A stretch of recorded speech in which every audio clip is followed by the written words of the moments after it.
Isang maluwag na paghinga ang pinakawalan ng binatang si Cedric nang sa wakas ay makalipas ang halos 10 oras na biyahe ay nakababa na siya ng ordinary bus na kanyang sinakyan. Nagunat siya ng kanyang katawan at sa ginawa niyang yon ay may ginhawa siyang naramdaman kahit paano. Bitbit ang isang may kalakihang traveling bag ay naglakad siya at naghanap ng tricycle na maaari niyang masakyan papunta sa mismong baryo kung saan nakatira ang kanyang lolo Agapito. Binatilyo pa lamang si Cedric nang huli niyang makita ang kanyang lolo at nangyari yun nang bumisita ito sa bahay nila sa Maynila. Yun ang dahilan kung bakit naisipan niya na bisitahin ito. Mahal na mahal niya ang kanyang lolo dahil sa spoiled siya rito at marami itong nakakatuwang kwento. Ay, ano ba naman to? Grabing init naman dito. Kabaligtaran sa Maynila na panay ang ulan. Hindi na napigilan pa ni Cedric ang magreklamo dahil nga sa tindi ng sikat ng araw na tumatama sa balat niya. Tumayo siya sa gilid ng kalsada at pinara ang paparating na tricycle. Huminto naman yon sa harapan niya. Kuya, sa baryo po lang tubig po. Saglit siyang tinitigan ng driver na para bang hindi ito makapaniwala sa lugar na pupuntahan niya. Boss, ihahatid kita doon. Pero doble ang pamasahe. Ayos lang ba? Sige kuya, walang problema. Naisip ni Cedric na baka sadyang napakalayo ng baryo Pulang Tubig mula sa kinaroroonan niya, kaya ganun ang singil ng tricycle driver. Sumakay na siya at agad na umandar ang tricycle. Dumaan sila sa isang maalikabok na kalsada kung saan ang magkabilaang gilid ay tinutubuan ng matataas na damo at punong kahoy. Paminsan-minsan ay may nakikita siya na mga kabahayan sa malayo. Habang nasa biyahe, hindi naiwasan ni Cedric na maalala ang kanyang lolo Agapito at ang masasayang alaala niya rito nung bata pa siya. Madalas siyang dalhin ng lolo niya sa palayan nung nakatira pa ito sa ibang baryo. Natandaan niya ang saya noon tuwing hinahayaan siya ng matanda na magtampisaw sa putikan habang nag-aararo ito. Mula sa malalim na pag-iisip ay bumalik si Cedric sa kasalukuyan nang mapansin ang isang matandang lalaki sa gilid ng daan. Nakaupo ito sa isang nakatumbang puno at walang suot na pang-itaas. Sinundan sila ng tingin ng matanda at napansin ni Cedric na matalim ang tingin nun na nagbigay ng kilabot sa kanya. Ngunit hindi na lang niya yon pinansin. Maya-maya ay mas lalong naging makipot ang daan na kanilang binabaybay. Palatandaan na malapit na sila sa baryo Pulang Tubig. Makalipas ang halos 1 oras mula nang umalis si Cedric sa bus terminal nang marating nila ang baryo Pulang Tubig. Agad na napansin ni Cedric ang kakaibang aura ng lugar na yon. Tahimik at parang ghost town dahil wala silang nakitang tao na nasa labas. Huminto ang tricycle sa tabi ng isang lumang waiting shed.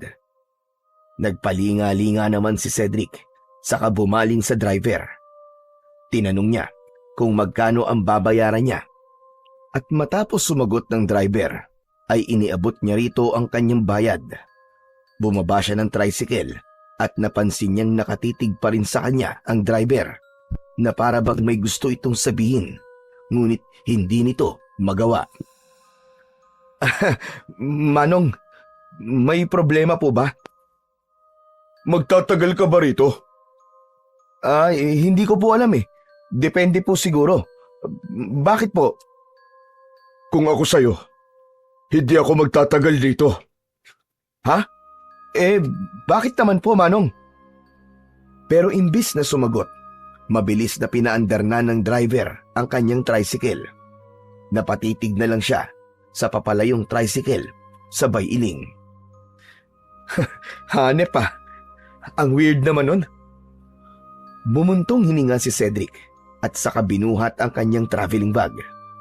Binatilyo pa si Cedric nang una't huling beses siyang makapunta sa lugar na yon. Kahit maraming taon na ang lumipas, ay tanda pa rin niya ang daan papunta sa bahay ng kanyang lolo. Dumaan siya sa isang makitid na kalsadang may mga naglalakihang punong kahoy sa magkabila ang gilid. Habang naglalakad si Cedric, ay unti-unti niyang napapansin ang mga tao sa kanyang paligid. Nakita niya ang 3 lalaki na abala sa paglalagay ng mga tabla at kahoy sa mga bintana ng isang kubo. Aba teka, bakit sila naglalagay ng ganun?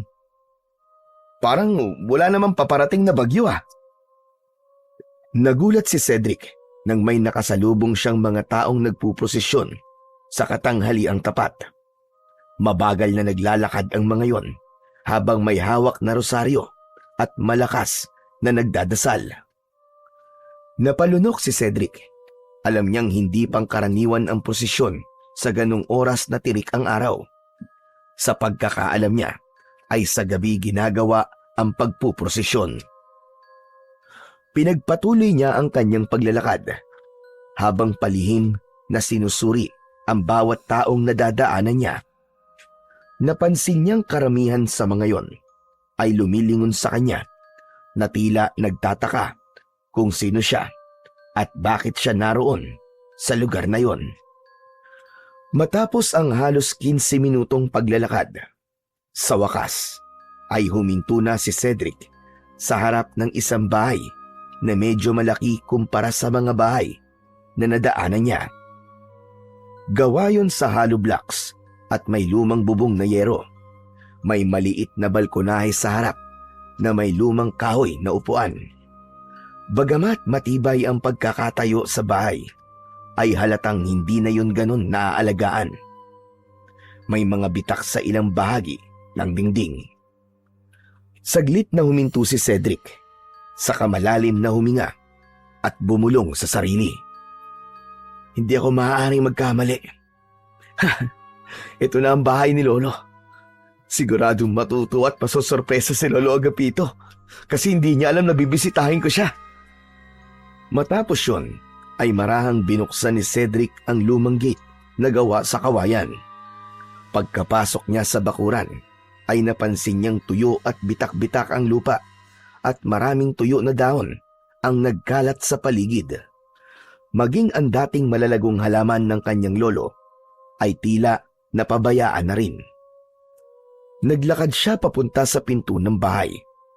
Pagdating sa tapat ng nakasaradong pinto, ay nagulat siya nang may biglang sumulpot mula sa gilid ng bahay. Isa yung batang lalaki na sa hula niya ay may 10 o 11 taong gulang. Kayumanggi ang balat nito at matalim ang tingin sa kanya. Ngunit ang gumimbal kay Cedric ay ang hawak na itak ng bata. Mabilis na napaatras si Cedric. Hoy, teka boy! Bitiwan mo yan! Baka makasakit ka! Sino ka? Anong ginagawa mo rito? Ako ang dapat magtanong sa'yo niyan, bata. Anong ginagawa mo sa bakuran ng Lolo Agapito ko? Ibig mong sabihin, apo ka ni Lolo Agapito? Oo, tama ka. Ikaw, sino ka ba, bata? Bago pa makasagot ang bata, ay narinig nila mula sa loob ng bahay ang paos at mahinang boses ng isang matandang lalaki. Angelo! Sino ba yung kausap mo? Bumukas ang lumang pinto ng bahay at bumungad mula sa loob ang isang matandang lalaki na payat at bahagyang nakukuba na. Puro puti na ang buhok nito. Napangiti si Cedric nang makita ang kanyang Lolo Agapito. Nang dumako ang mata ng matanda sa kanya, ay kumunot ang noo nito. Aba, Cedric?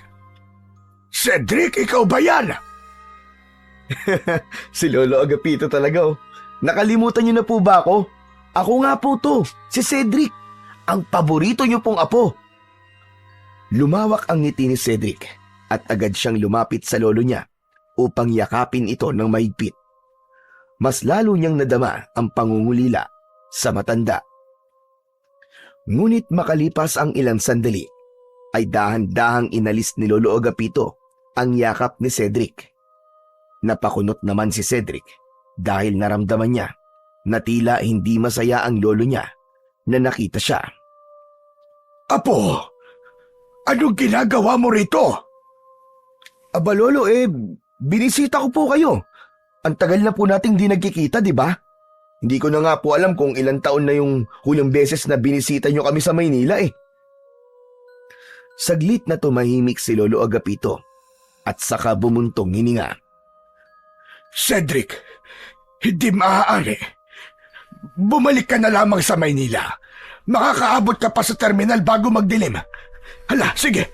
Sasamahan na kita mag-abang ng tricycle sa labasan. Ho? Abalo, teka lang. Pambira naman kayo, Lo. Kararating ko lang tapos paalisin nyo na kaagad ako. Lolo naman. Ang haba po ng biniyahe ko para lang po makapunta rito. Saka, Lo, hindi nyo po ba ako namimiss? Hindi sa ayaw kitang makita, Cedric. Pero may dahilan kung bakit hindi ka maaaring manatili rito. Makinig ka na lang sa akin, Apo, at sundin mo na lamang ang sinasabi ko sa'yo. Lo, kahit ilang araw lang naman po. Hayaan niyo naman po akong makasama kayo. Tsaka nag-ipon pa naman po ako para na mapuntahan kayo. Tapos nag-leave pa po ako sa trabaho na matagal para po magkasama tayo na matagal. Biglang natahimik si Lolo Agapito. Napakuyom ang kamay nito. Ilang segundo ang lumipas bago ito muling nagsalita. Sige na nga. Sige na. Pumasok ka na sa loob. Nilakihan ni Lolo Agapito ang pagkakabukas ng pinto at binigyan nito ng daan si Cedric para makapasok sa loob ng bahay niya. Mabilis namang pumasok si Cedric. Huminto siya sa gitna ng sala at iginala ang paningin sa paligid. Napansin niyang walang ipinagbago ang loob ng bahay ng lolo niya. Apo, nagugutom ka ba? Hindi naman po. Tubig na lang po siguro, Lo. Saka, gusto ko po sana makapagpahinga na. Nakakapagod po kasi ang biyahe papunta po rito O sige, kumuha ka na lang ng tubig doon sa kusina. May pagpapasensyaan mo na lang at wala akong malamig na tubig, iho. Tumango si Cedric at saka siya dumiretso sa kusina. Kumuha siya ng baso at mula sa pitsil na nasa lamesa ay sinalinan niya yon ng tubig. Mabilis niyang naubos ang isang basong tubig. Matapos yon ay bumalik na siya sa sala at nakita niyang nakaupo si Lolo Agapito sa lumang bangko. Nakatungo ito at tila malalim ang iniisip. Umupo siya sa kabilang upuan at nagtanong. Alo, kumusta naman po kayo dito? Ano po pinagkakaabala nyo? Abalo, parang namayat po yata kayo Mamaya na lang tayo mag-usap, Cedric. Sige na, magpahinga ka na muna. Alam kong mahaba ang biyahe mo at napagod ka. Maayos naman ang kwartong ginagamit mo dati. Kaya lang, ginagamit na yun ngayon ni Angelo. Kaya sa gabi, magkasama kayo sa kwartong yun. Angelo? Teka, siya ba yung parang mandirigmang bata sa labas kanina?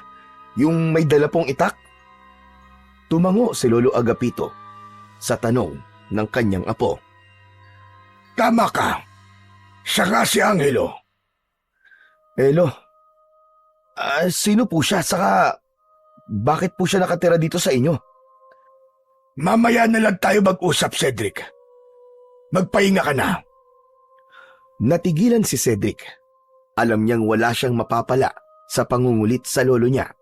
Kaya tumayo na lang siya at nagtungo sa silid kung saan siya dati natutulog.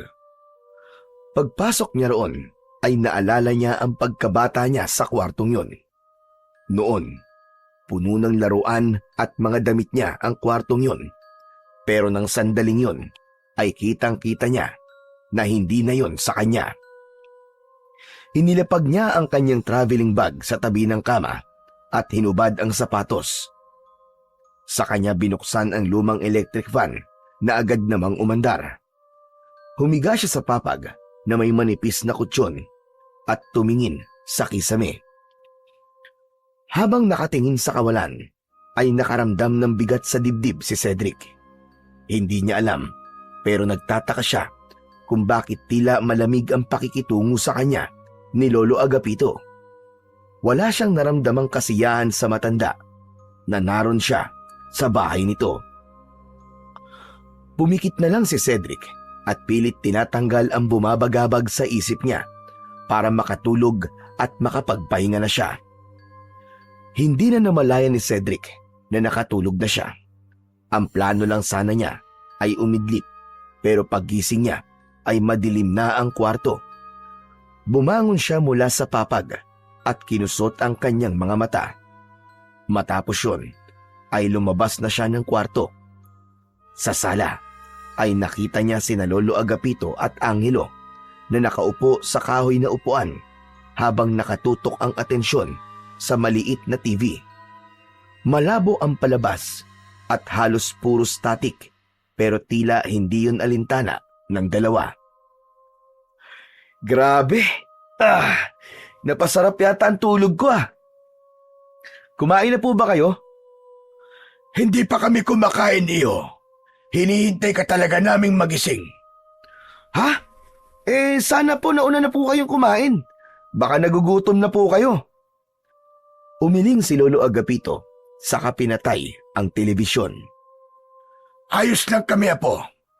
Tara na sa kusina para makapaghapunan na tayo. Tumayo si Lolo Agapito at nagtungo sa kusina. Sinundan naman ito ni Cedric at ni Angelo. Pagdating sa kusina, ay natuwa si Cedric sa nakahain sa lamesa. Isang mangkok ng mainit na sabaw, pritong isda at ginataang gulay. Amoy pa lang ng mga yon ay nakaramdam na agad siya ng gutom. Umupo siya at agad na kumuha ng kanin. Nang matikman niya ang ulam, hindi niya napigilang humanga. Wow! Grabe! Ang sarap niyo pa rin magluto, Lo. Ito ang isa sa namiss ko sa inyo . Hindi ako nagluto niyan. Si Angelo ang purihin mo kasi siya nagluto ng lahat ng yan. Napatingin si Cedric kay Angelo na walang reaksyon habang tahimik na kumakain. Ha? Ganun po ba?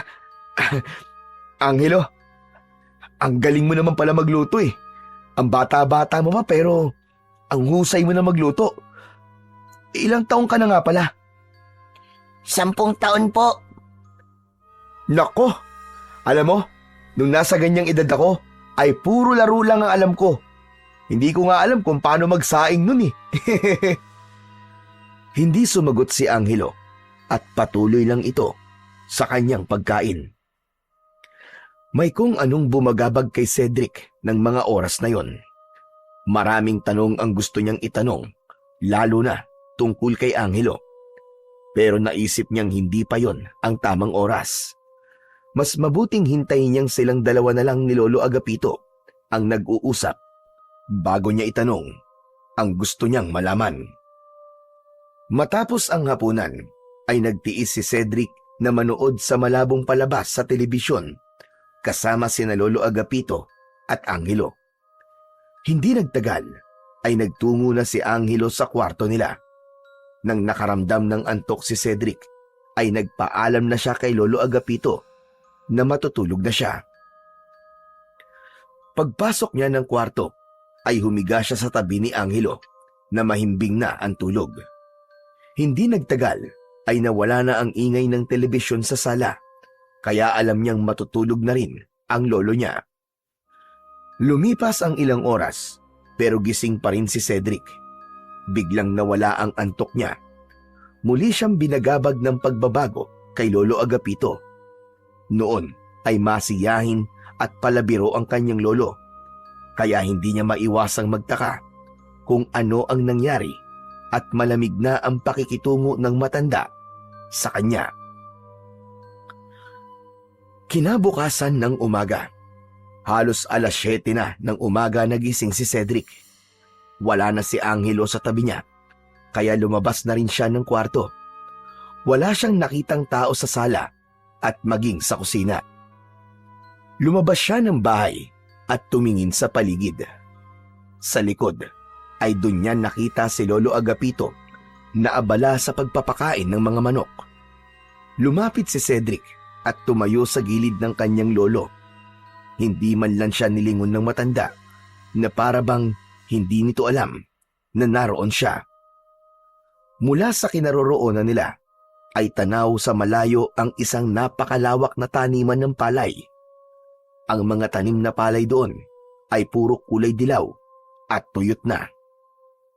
Lolo Agapito, good morning po. Mahilig pa rin pala po kayo sa mga manok, ano?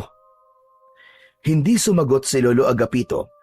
Patuloy lang ito sa ginagawa. Nasan po si Angelo? Parang ang aga naman po niyang magising. Pagising ko po kasi, wala na po siya sa tabi ko eh. Inutusan ko siyang bumili ng pandesal. Tumango si Cedric, saka tumitig sa kanyang lolo.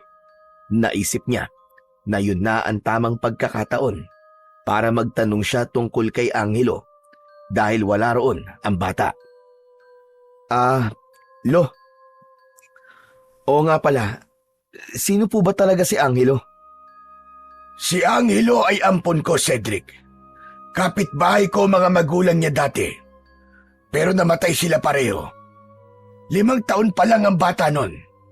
Wala siyang kapatid at wala rin siyang ibang kamag-anak. Naawa ko, kaya inampon ko na lang siya. Ganun po ba? Nakakalungkot naman po. Matanong ko lang, Lo. Ano po bang kinamatay ng mga magulang niya? Nagkaroon ng pagkalat ng malubhang sakit noon dito sa Baryo Pulang Tubig. At sa kasamaang palad, kasama sa mga nasawi, ang mga magulang ni Angelo. Ganun? Nakakatakot naman yun, Lo. Mabuti po't walang masamang nangyari sa inyo nun, Lo. Oo nga pala, Lo. Kumusta naman po kayo rito? Maayos lang naman ako sa ngayon. Malaking bagay na nandito si Angelo. Kasi kahit paano, ay meron akong kasama sa bahay. Siya nga pala, bukas ng umaga, ay kailangan mo nang bumalik ng Maynila. Ho? Abay, bakit naman po? Lolo naman, kakadating ko lang po eh. Tapos papaalisin niyo na kaagad ako. Lo, gusto ko pa po kayong makasama. Huminga ng malalim si Lolo Agapito at saglit itong tumitig kay Cedric. May anong bigat sa mga mata nito na parang may bagay itong nais sabihin pero hindi nito masabi-sabi. Cedric, iho, makinig ka na lang sa akin at huwag ka nang magtanong. Agad na iniwan ni Lolo Agapito si Cedric at bumalik na ito sa loob ng bahay. Naiwan naman si Cedric na nag-iisip. Nagtaka siya kung bakit nais ng lolo niya na umalis na kagad siya. Mas lalo tuloy lumakas ang kutob niya na meron itong itinatago sa kanya. Pagkatapos ng almusal ay nasa loob lang ng bahay si Cedric. Wala siyang magawa roon kundi ang umupo at humiga. Ramdam niya ang nakakabinging katahimikan sa buong bahay. Hindi siya sanay sa ganon dahil lumaki siya sa maingay na lungsod. Dahil sa inip, napagdesisyonan niyang lumabas at maglakad-lakad. Pagdating ni Cedric sa labas, ay napansin niya ang kakaibang kilos ng mga tao. Halos lahat ng bahay na nadadaanan niya ay may mga lalaki na abala sa paglalagay ng tabla at kahoy sa mga bintana at pinto. Pinagmasdan niya yon ng may pagtataka. Ngunit mas lalo siyang nagtaka nang mapansin niyang may ilang pamilya na nakatayo sa harap ng kani-kanilang bahay. Nakaluhod ang mga yon habang nagdadasal. Napahinto si Cedric. May gumapang na malamig na pakiramdam sa kanyang batok. Hindi niya maipaliwanag, pero parang may kung anong hindi tamang nangyayari sa Baryo Pulang Tubig. Sa halip na magpatuloy sa paglalakad, minabuti niyang bumalik na lamang sa bahay ng kanyang lolo. Pagdating niya roon, papasok na sana siya sa pinto nang biglang makasalubong niya si Angelo na palabas ng bahay. Hindi niya ito nakita kagad, kaya napasigaw siya sa gulat. Anak ng... Angelo, ikaw lang pala! Pambihira ka, nakakagulat ka naman. Muntik nang tumalo ng puso ko Napaatras si Cedric, kasabay ng malakas na pintig ng kanyang puso. Napatingin naman si Angelo sa kanya. Pasensya ka na, Kuya Cedric. Hindi ko sinasadya. Nilagpasan siya ni Angelo, pero naisip niya na magtanong sa kung anong nangyayari sa lugar na yon. Angelo, sandali! Sandali, may tatanong lang ako sa'yo. Ano ba yun, Kuya? Angelo, sabihin mo nga sa akin, ano ba talaga nangyayari dito? Bakit nilalagyan ng mga tabla, mga pinto at bintana ng mga bahay dito? Saka, bakit ang dami nagdadasal sa harap ng bahay nila? Ang mga yan kasi, ang naisip nilang paraan para makaligtas sila sa susunod na pagbilog ng buwan. Ano ka mo? Susunod na pagbilog ng buwan? Makaligtas naman saan? May bagyo bang paparating? Ang sabi kasi ni Lolo Agapito, huwag ko raw sabihin sa iyo eh. Bukas ng umaga ay aalis ka naman na daw. Ano? Bakit ba? Ano bang meron? Pero bago pa niya matapos ang tanong, ay mabilis na tumalikod si Angelo at nagmamadaling lumabas ng bakuran. Naiwan si Cedric na nakatayo sa harap ng bahay habang tulala. Mas lalong bumigat ang kanyang pakiramdam. Mas lalo tuloy siyang nagduda na may nangyayaring hindi maganda sa Baryo Pulang Tubig na ayaw ipaalam sa kanya ni Lolo Agapito. Kinagabihan, sa hapagkainan, ay tahimik ang tatlo habang nagsasalo sa hapunan. Sa gitna ng kanilang pagkain, ay biglang nagsalita si Lolo Agapito. Cedric, iyo, huwag mong kalimutang ihanda mga gamit mo pagkatapos natin kumain. Bukas na bukas ang umaga, ay aalis ka na. Ako na ang maghahatid bukas sa iyo sa bus terminal. Napahinto si Cedric sa pagsubo.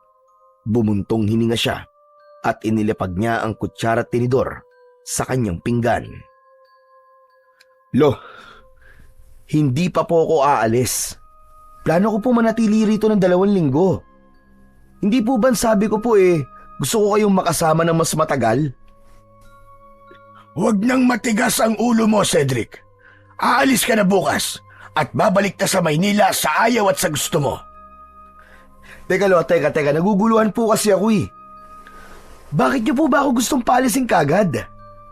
Ano po bang dahilan? Napatingin sa kanya si Lolo Agapito, pero mabilis din itong umiwas ng tingin.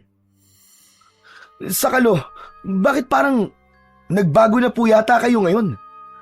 Hindi naman kayo dating ganyan Nung huling punta ko rito, halos ayaw niyo akong paalisin. Tapos ngayon ganyan na kayo sa akin. Ano po ba talaga nangyayari?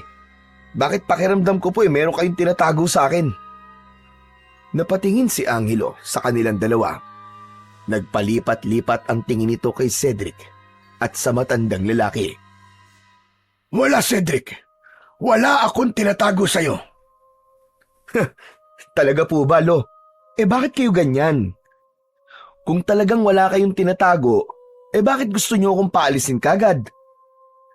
Hindi agad sumagot si Lolo Agapito. Nanatili lang itong nakatitig sa pagkain nito na para bang iniiwasang tignan si Cedric sa mata. Ganito, Lo. Hanggat hindi niyo po sinasabi sa akin ang tunay na dahilan at ang dapat kong malaman, hindi po ako aalis dito. Sa unang pagkakataon, nag-angat ng tingin si Lolo Agapito. Nagtagpo ang kanilang mga mata.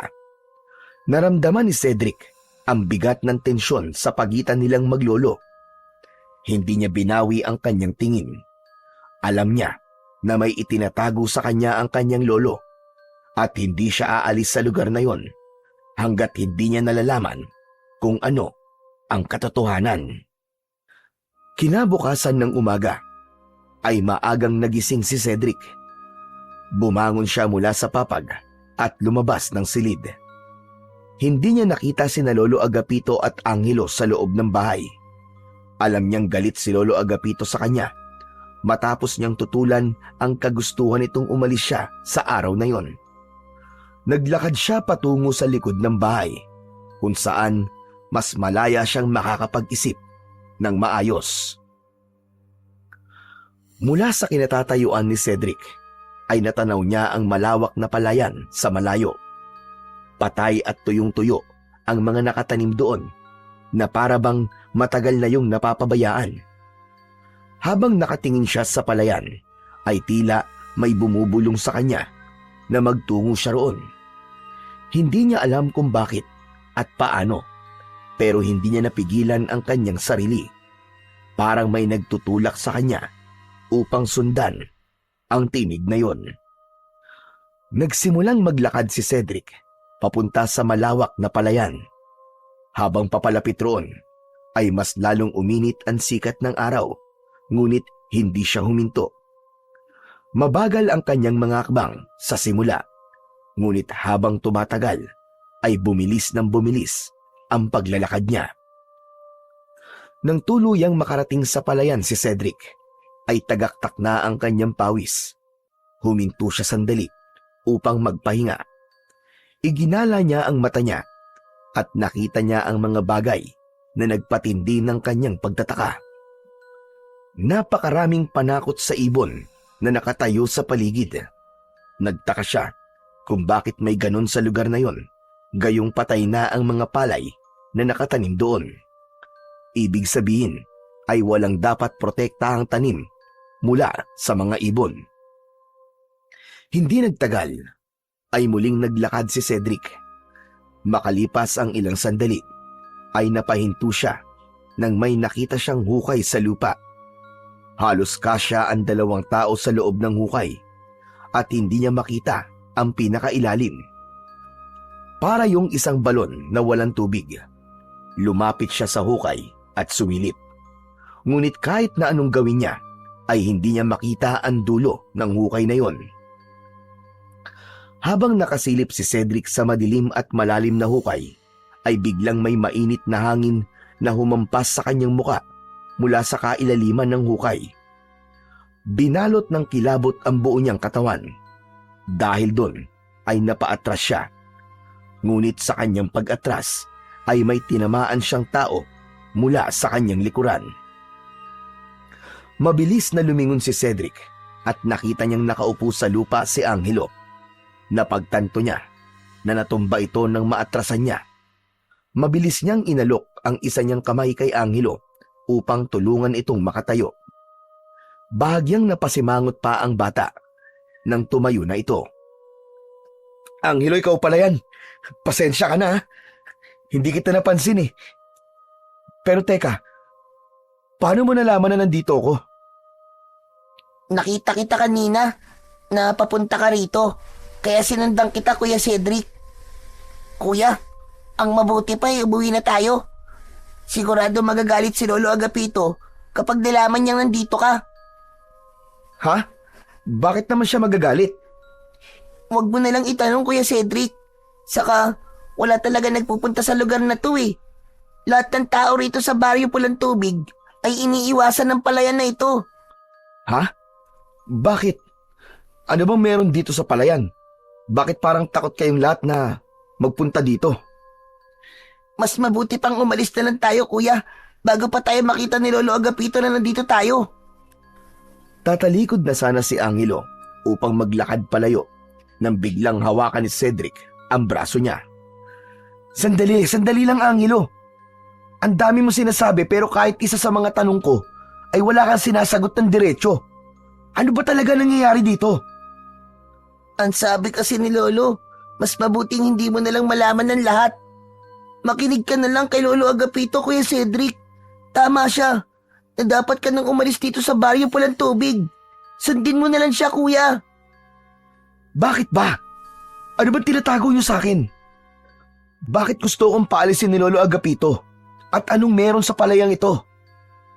Tahimik na tumitig lang si Angelo sa kanya. Tila may nais itong sabihin, pero pinili na lang na manahimik. Napabuntong hininga naman si Cedric. Alam niyang wala siyang makukuhang sagot mula kay Angelo. Unti-unti niyang binitiwan ang braso nito. Hindi na nagsalita si Angelo at nagpatuloy na ito sa paglalakad palayo. Ilang saglit pa, sumunod na rin si Cedric sa bata, ngunit sa loob-loob niya ay mas lalong tumindi ang pagdududa niya. Pagdating nila Cedric at Angelo sa bahay, ay nakita nila si Lolo Agapito sa gilid ng kubo. Abala ito sa paglalagari ng mga tabla at kahoy, at kahit may edad na ito, ay halatang sanay pa rin ito sa mabibigat na gawain. Paglingon ni Lolo Agapito sa kanila, ay tumigil ito sa ginagawa at tumingin sa kanila ng matalim. Saan kayo galing? Lolo Agapito, naglakad-lakad lang po kami. Alam ni Cedric na hindi kumbinsido ang matanda, ngunit hindi na ito nagtanong pa. Sa halip, itinuloy na lang nito ang paglalagari ng isang mahabang tabla. Kahit ramdam niya ang galit ng lolo niya, ay hindi napigilan ni Cedric ang sarili na magtanong. Ano po bang ginagawa niyo, Lolo? Ano pong gagawin niyo sa mga tabla at kahoy na yan?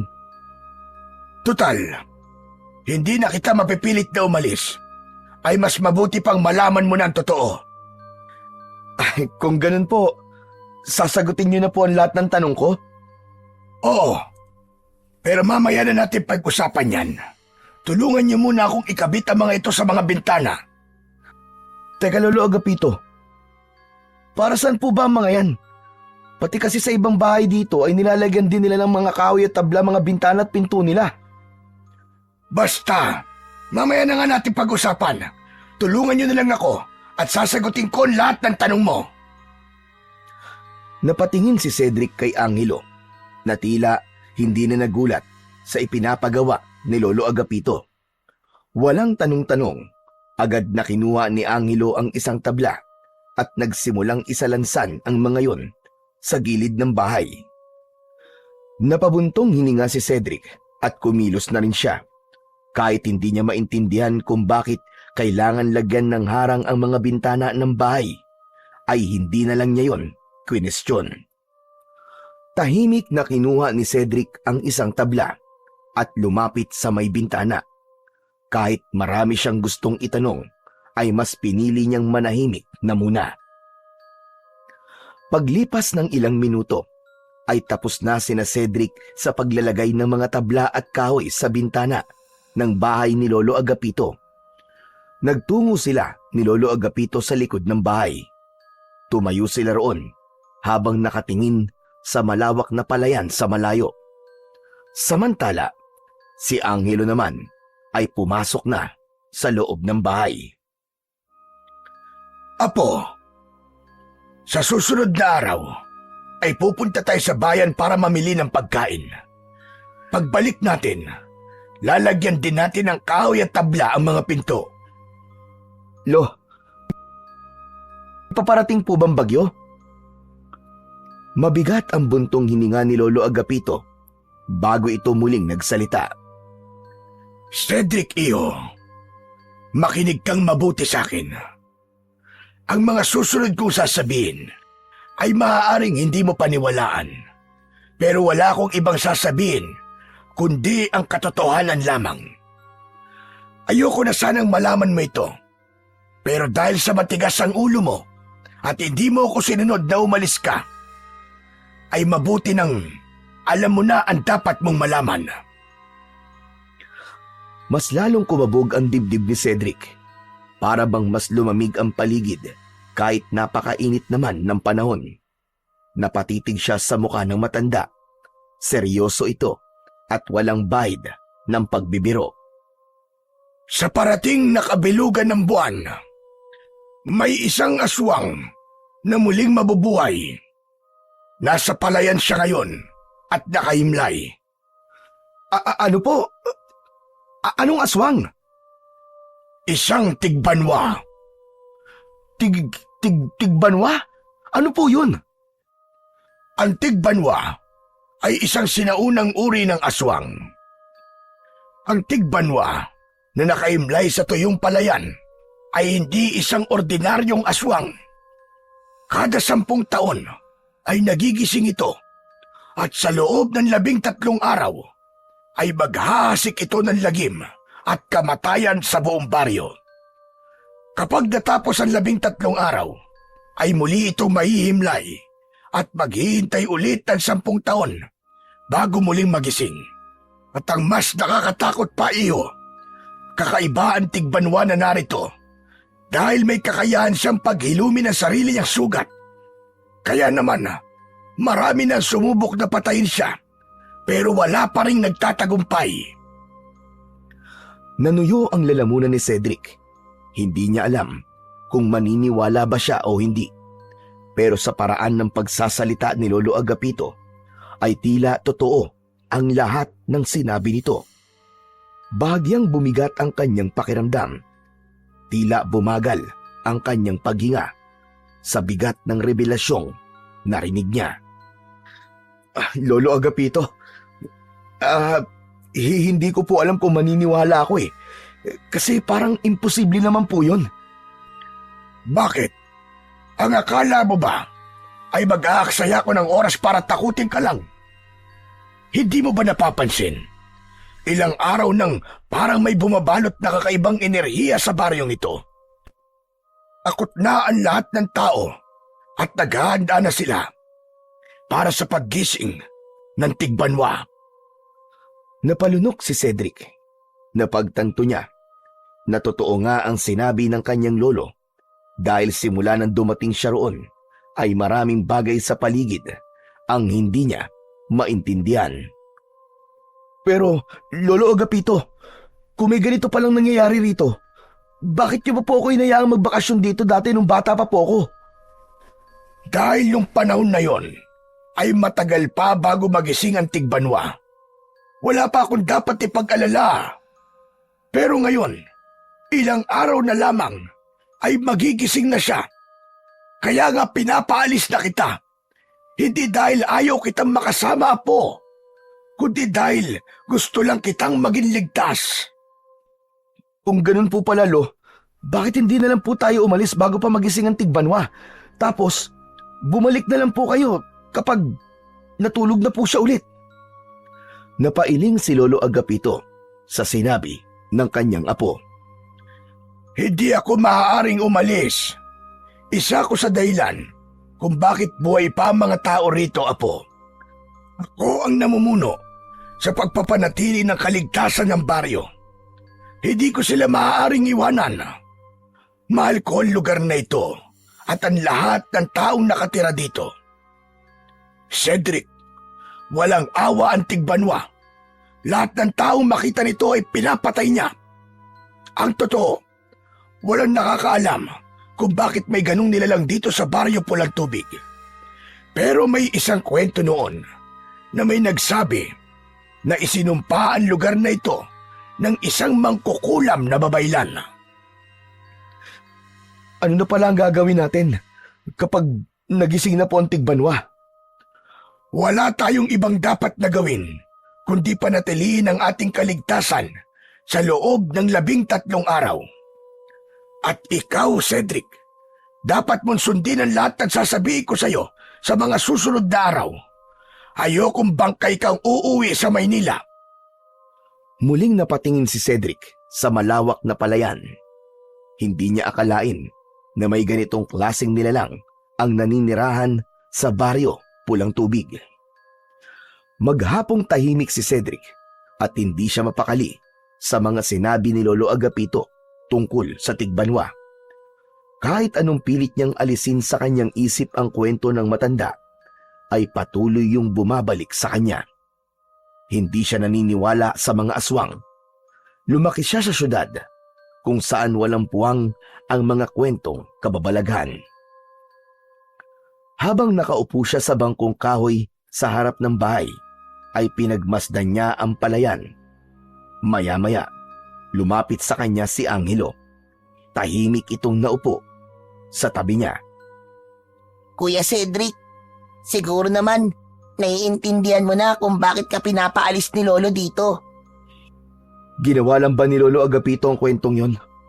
Para kapag natakot ako, ay aalis na ako. Sabihin mo nga sa akin ang totoo, Angelo. Sana nga, Kuya Cedric.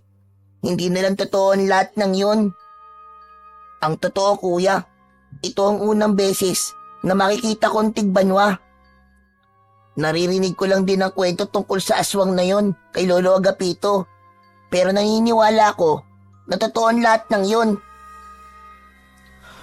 Lalong kumabog ang dibdib ni Cedric ng sandaling yon. Hindi niya alam kung bakit, pero sa tono ng boses ni Angelo ay alam niyang hindi ito nagbibiro. Yung hukay na nakita mo sa palayan, Kuya, doon nakaimlay ang tigbanwa. Ilang beses na nga yung tinakpan ng mga tao dito pero palagi na lang bumabalik ang hukay. Kaya pala, wala nagpupunta doon. Lalo na kapag malapit ng magising ang tigbanwa. Tama ka, Kuya. Noon, may isang lalaking inabangan ng paggising ng tigbanwa kasi gusto niya tong patayin. Kinabukasan, nakita siyang wala ng ulo at tuyo na ang katawan kasi inubos ng tigbanwa ang dugo niya. Labis na kinilibutan si Cedric sa sinabi ni Angelo. Hindi niya alam kung dapat ba niyang seryosohin ang sinabi ng bata o isipin na isa lang yun lumang kwento para takutin siya.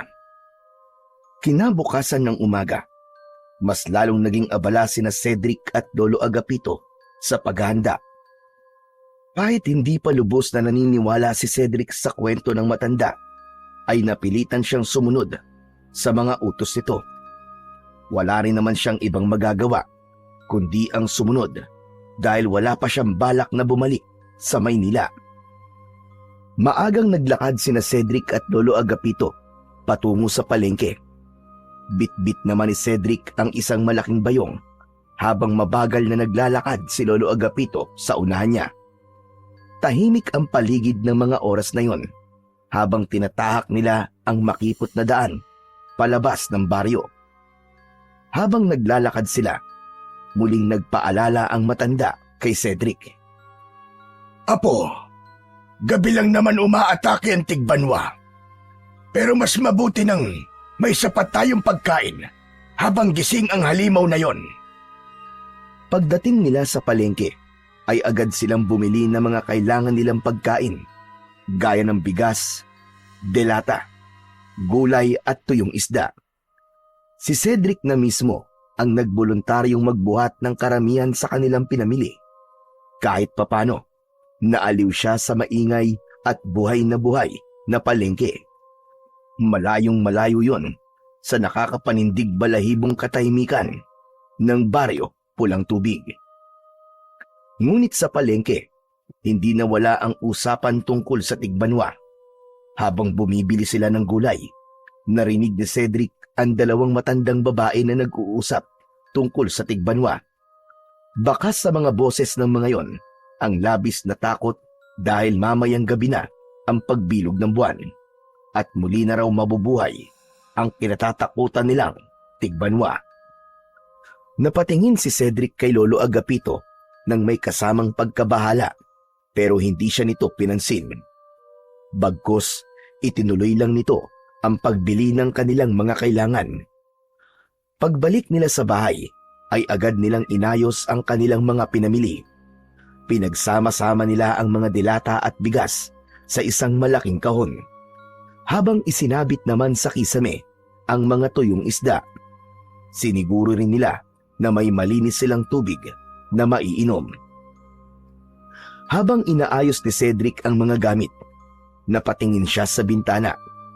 Mula roon ay tanaw niya ang malawak na palayan. Biglang nagtaasan ang balahibo niya sa braso dahil pakiramdam niya ay may isang nilalang sa palayan na matamang nagmamasid sa buong baryo Pulang Tubig. Nang palubog na ang araw, ay nagmadali sina Cedric, Lolo Agapito at Angelo sa pagsasarado ng bahay. Mula sa loob ay nilagyan nila ng tabla at kahoy ang pinto, gaya ng ginawa nila sa mga bintana. Si Cedric pa mismo ang tumulong sa pagpapako ng mga yon, habang si Lolo Agapito naman ang nag-check na matibay ang mga yon at hindi basta-basta masisira. Nang matapos sila sa pagbarikada sa mga pinto, ay nagtungo na sila sa hapagkainan. Tahimik silang kumain at wala ni isa man sa kanila ang gustong magsalita tungkol sa panganib na paparating. Pero kahit walang nagsasalita, dama ni Cedric ang tensyon sa loob ng bahay. Matapos ang hapunan, ay tumayo si Cedric para ligpitin ang kanilang pinagkainan. Ngunit habang papunta siya sa lababo, ay napansin niyang may ginagawa si Lolo Agapito sa may sala. Nakaupo ang matanda sa maliit na bangkito. Hawak nito ang isang lumang itak na mahaba. Matalim at halatang matagal nang ginagamit. Dahan-dahang yung hinahasa ni Lolo Agapito gamit ang isang malapad na bato. Doon na napagtanto ni Cedric na seryoso na ang nangyayari at alam niya na ang paghahasa ng lolo niya ay isa lang sa mga paraan nito sa paghahanda sa pagkagising ng tigbanwa. Pagsapit ng 8:00 ng gabi, ay nagtipon silang tatlo sa harapan ng maliit na altar sa loob ng bahay. Nagsindi ng isang kandila si Lolo Agapito bago sila lumuhod sa harapan ng altar. Pinangunahan ni Lolo Agapito ang pagdarasal. Pumikit ito at si Angelo, habang si Cedric naman ay nananatiling nakabukas ang mga mata. Panginoon, iligtas niyo po kami sa gabing ito at sa mga susunod pang gabi. Ipagkaloob niyo po ang inyong proteksyon sa aming tahanan at sa buong baryo Pulang Tubig. Naway manatili po kaming ligtas at buhay at malampasan po namin ang panganib na paparating. Huwag niyo pong hayaan na magtagumpay ang kadiliman sa liwanag. Ito po ay dinadalangin namin sa pangalan ninyo, aming dakilang Panginoon. Sa bawat salitang binibigkas ng matanda, ay mas lalong bumigat ang pakiramdam ni Cedric. Pinikit niya ang kanyang mga mata, ngunit kahit na anong gawin niya, ay hindi nabawasan ang kaba sa dibdib niya. Alauna na ng madaling araw, pero gising na gising pa rin sina Cedric, Lolo Agapito at Angelo. Tahimik silang nakaupo sa sala. Hawak ni Lolo Agapito ang itak na hinasa nito kanina.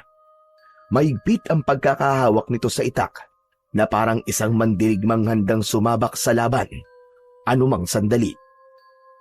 Si Cedric naman ay hindi mapakali ang utak. Hinihintay niya ang pagsalakay ng tigbanwa. Hanggang isang nakakatakot at nakakakilabot na sigaw ang pumunit sa katahimikan ng gabi. Para yung nagmula sa isang napakabangis na halimaw.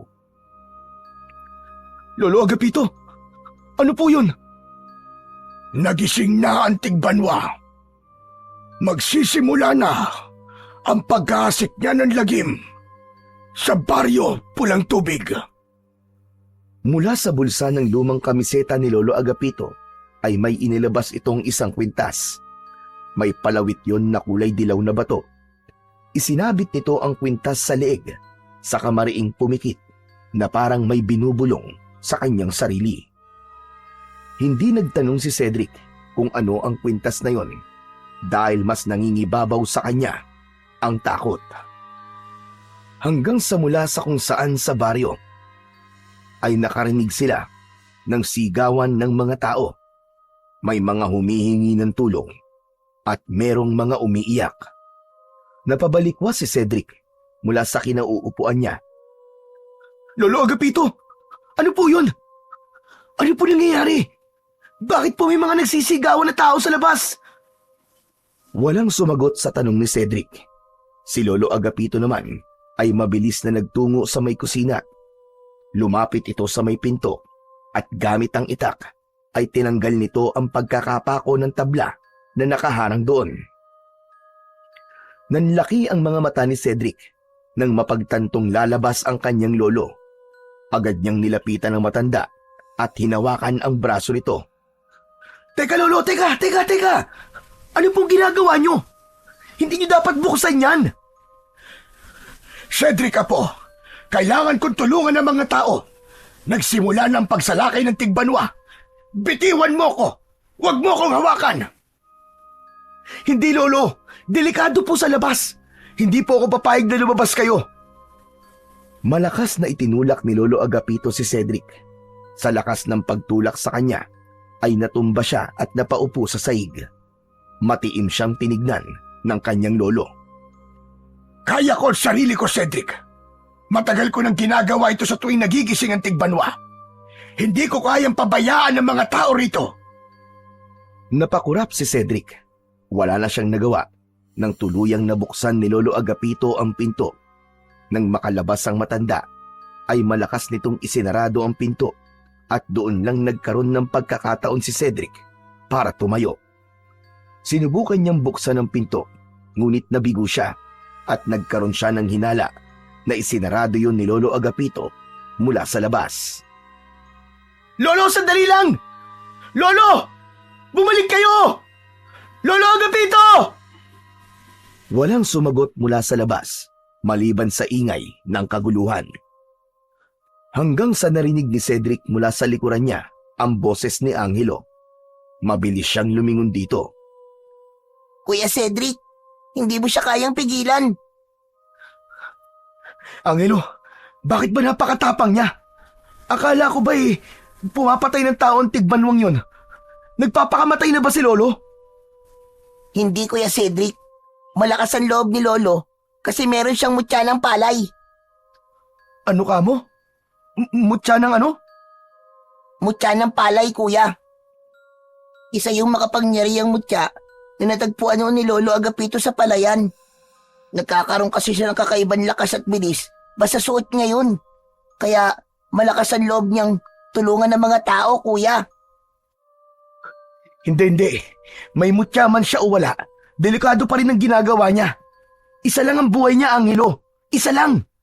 At aswang ang kalaban niya. Naiintindihan ko nararamdaman mo, Kuya Cedric. Pero gaya nga na sinabi ko, hindi natin siya mapipigilan sa gusto niyang gawin eh. Ang mabuti pa, ipagdasal na lang natin na walang masamang mangyari kay Lolo Agapito. Napatingin si Cedric sa pinto. Sa isip niya, hindi lang panalangin ang kailangan nila. Isang himala ang kailangan nila para manatiling buhay sa gabing yon. Ilang minuto na ang lumipas, ngunit hindi pa rin mapakali si Cedric. Palakad-lakad siya sa sala at panay ang tingin niya sa pinto kung saan lumabas si Lolo Agapito. Umaasa siya na bubuksan yun at ligtas na papasok ang kanyang lolo. Wala ring tigil ang pagkagat niya sa sarili niyang kuko sa kamay dahil sa labis na tensyon. Pambihira naman talaga, oo. Hindi na dapat lumabas si Lolo kasi dun eh. Baka ano nangyari na sa kanya eh. Samantala, nakasilip si Angelo sa maliit na siwang ng bintana. Tahimik ito, ngunit halata ang bahagyang panginginig ng balikat nito na hindi rin ito mapakali gaya ni Cedric. Maya-maya pa ay biglang bumaling si Angelo sa kanya. Kuya Cedric! Nakikita kong tigbanwa! Nasa may labas siya ng bakuran natin! Napahinto si Cedric sa paglalakad at tila bumagal ang tibok ng kanyang puso. Mabilis siyang lumapit sa bintana at siya naman ang sumilip doon. Sa una ay halos wala siyang makita. Puro anino lang ng mga nagsisitakbuhan ang naaaninag niya. Ngunit nang masanay ang mata niya sa kadiliman, ay doon niya nakita ang nakakatakot na tigbanwa. Agad na tumaas ang balahibo niya nang makita niya ang nakakakilabot na aswang. Yun na ang pinaka nakakatakot na nilalang na nakita niya sa buong buhay niya. Matangkad at payat ang katawan ng tigbanwa at ang balat nito ay parang sa ahas na hindi niya mawarian. Mahaba ang leeg nito at nang lumingon nito ay nakita niyang kaya nitong iikot ang ulo nito paharap at patalikod nang hindi gumagalaw ang katawan. Magulo at gusot-gusot ang buhok nito, ngunit ang pinaka nakakatakot sa lahat ay ang iisa nitong mata na kulay dilaw. Nang ngumanga ang tigbanwa ay nakita niya ang hanay ng matutulis nitong mga ngipin. Napalunok si Cedric. Hindi siya makapaniwala sa nakita niya. Akala niya noon ang mga kwento tungkol sa mga aswang ay katang-isip lamang at panakot lamang sa mga makukulit na bata na palaging naglalaro tuwing gabi. Patuloy si Cedric sa pagsilip sa bintana hanggang may isang lalaki ang tatakbo sana papasok sa isang bahay pero naabutan ito ng tigbanwa. Hinawakan ng tigbanwa ang leeg ng lalaki. Bumaon ang mga kuko ng aswang sa leeg ng lalaki at umagos mula roon ang malapot na dugo. Mabilis na sinakmal ng tigbanwa ang ibabaw ng ulo ng lalaki at sa lakas ng puwersa ng panga nito ay parang kumagat lang ito sa mansanas nang madurog ang ulo ng kaawa-awang lalaki. Nanlaki ang mga mata ni Cedric. Mabilis niyang inalis ang tingin niya sa bintana dahil hindi na niya kinaya ang nasaksihan. Lumayo siya sa bintana at napaatras hanggang sa mapasandal siya sa dingding. Napaupo siya sa sahig habang nakatulala. Nanginginig ang kanyang mga kamay at pakiramdam niya ay nanlalamig ang buo niyang katawan. Lumipas pa ang ilang minuto at hindi na alam ni Cedric kung gaano siya katagal na nakaupo sa sulok. Blanko ang utak niya at ang buong katawan niya ay parang naging bato dahil hindi siya makagalaw. Hanggang sa bigla niyang naalala si Lolo Agapito na hanggang sa sandaling yun ay nasa labas pa rin. Mabilis siyang tumayo at halos matumba siya sa pagmamadali nang magtungo siya sa kusina. Agad namang sumunod ang nagtatakang si Angelo kay Cedric. Hinalughog ni Cedric ang lahat ng gamit sa kusina. Natataranta niyang binuksan ang mga drawer at inikot ang tingin sa paligid. Kuya! Kuya Cedric! Anong ginagawa mo? Naghahanap ako ng armas. Susundan ko si Lolo Agapito sa labas. Kanina pa siya wala eh. Baka kung ano na nangyari sa kanya ron. Hindi na inisip ni Cedric kung anong pwedeng mangyari sa kanya. Ang alam niya lang ay nasa labas si Lolo Agapito at hindi niya ito maaaring pabayaan. Ngunit bago pa siya makahanap ng bagay na maaari niyang gamitin bilang armas, ay biglang bumukas ang pinto ng kusina. Pumasok si Lolo Agapito na puno ng dugo ang damit. Agad nitong isinara ang pinto. Nanlaki ang mga mata ni Cedric. Agad siyang lumapit kay Lolo Agapito nang may pag-aalala sa kanyang mga mata. Lolo! May sugat ka! Kailangan kang dalhin sa ospital! Wala akong sugat at hindi mo na ako kailangan dalhin sa ospital, iyo. Hindi sa akin ang dugong ito, kundi sa mga taong iniligtas ko. Napatingin si Cedric sa mukha ng matanda. Nag-aalangan pa rin siya. Baka may sugat ito na hindi lang nito alam. Pero Lolo, sigurado po ba kayo na wala kayong sugat? Pero hindi na nagsalita si Lolo Agapito. Naglakad ang matanda at nangihinang umupo sa isa sa mga upuan sa hapagkainan. Binitiwan nito ang hawak na itak at nalaglag yon sa sahig. Agad namang kumuha si Angelo ng isang baso ng tubig. Lumapit ang bata kay Lolo Agapito at inabot ang baso. Lolo Agapito, ito po. Uminom po muna kayo ng tubig. Saglit na tumingin si Lolo Agapito kay Angelo bago tinanggap ang tubig. Nanginginig pa rin ang kanyang kamay habang umiinom. Huminga ng malalim si Cedric bago hinila ang isang upuan at umupo sa tapat ng kanyang lolo. Lolo Agapito, ano po ba nangyari sa labas? Ginawa ko ang lahat, pero may mga namatay pa rin Kahit suot ko pa ang mutya ng palay, ay parang hindi ko na kaya. Matanda na ako, Cedric. Hindi ko na kaya makipaglaban tulad ng dati. May kung anong bumara sa lalamunan ni Cedric. Nakita niya mismo kung gaano kalupit ang tigbanwa. Nakita niya kung paano nito pinatay ang isang lalaki sa labas. Lolo Agapito, hindi niyo na po dapat ginawa yun eh. Baka kung ano pa po nangyari sa inyo eh.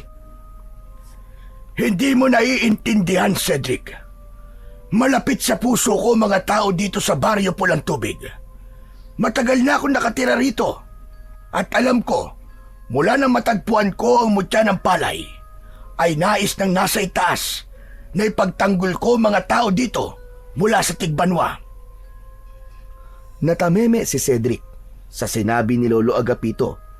Naramdaman niya ang lalim ng pinaninindigan ng kanyang lolo.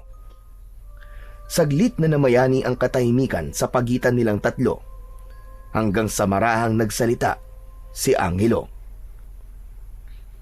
Lolo, wala na po ba yung Tigbanwa? Sa ngayon ay wala na siya. Bumalik na siya doon sa palayan dahil tapos na siya kumain. Ligtas na rin tayo pansamantala. Maaari na tayong matulog. Tumayo ang matanda. Mabigat ang bawat hakbang nito habang papunta sa banyo. Si Angelo naman ay diretsyong nagtungo sa kanilang kwarto. Pero si Cedric ay nanatiling nakaupo habang nakatulala. Hindi pa rin siya makapaniwala sa lahat ng nangyari kanina. Pakiramdam niya ay nakakulong siya sa isang bangungot na hindi niya alam kung kailan matatapos. Pagsapit ng umaga ay gising pa rin si Cedric. Hindi niya nagawang makatulog dahil sa bigat ng kanyang dibdib. Bumangon na siya at paglabas niya ng kwarto ay nakahain na ang almusal. Naroon na sina Lolo Agapito at Angelo na halatang hinihintay lamang siya. Umupo na si Cedric at sumandok ng sinangag. Makalipas ang ilang sandali ay nakatitig lang siya sa pagkain na nasa kanyang harapan. Siguro naman, naiintindihan mo na kung bakit gusto kong umalis ka rito sa Baryo Pulang Tubig, Cedric. Nakita mo kung gaano kawalang awan Tigbanwa. Wala itong kinikilala at lahat ng taong makikita nito ay paniguradong kamatayan ang sasapitin. Pero Lolo Agapito, tama lang po na hindi ako umalis dito. Kung umalis po ako, paano ko malalaman kung ligtas kayo? Hindi ko po kayang makatulog habang nasa Maynila ako, tapos hindi ko alam kung ano po ang nangyayari sa inyo dito. Pero Lolo, gusto ko rin po lumaban sa Tigbanwa. Biglang ibinaba ni Lolo Agapito ang hawak nitong tasa na may lamang kape. Cedric Apo, hindi ka maaaring makipaglaban. Wala kang proteksyon gaya ng mutya ng palay. Kung ganun po, ako na lang po ang paggamitin niyo po ng mutya. Di ba sabi niyo nga po matanda na po kayo? Baka pag ako po ang gumamit ng mutya ng palay, ay matalo ko po ang Tigbanwa. Hindi pwede, Apo. Itigil mo na ang kaibangan mong yan. Pero Lolo, Cedric, hayaan mo na lang ako ang gumamit ng mutya. Kaya ko pa namang lumaban kahit papano.